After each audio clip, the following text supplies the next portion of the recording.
ठाणेकर नेहमी मुंबईकर ही मला पूर्ण सगळे सपोर्ट करत असतात, सर्व प्रेक्षक वर्ग.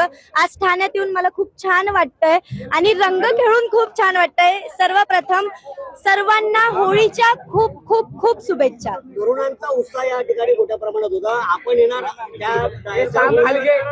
मोठ्या प्रमाणात गर्दी देखील बघायला मिळते. काय सांगा तरुण? अरे वा, मला हे नेहमी आवडत असतं.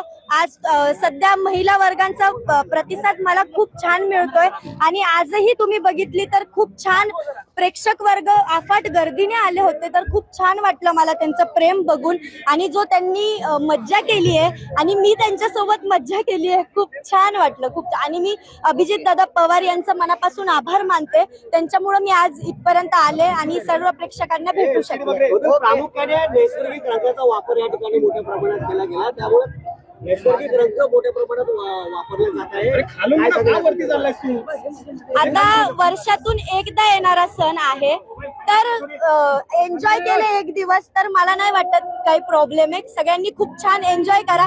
मी कधी होळी रंगपंचमी मी कधी खेळत नाही, फोटोशूट साठी असतं. आज मी खेळले तर मला खूप छान वाटलं, मज्जा आली.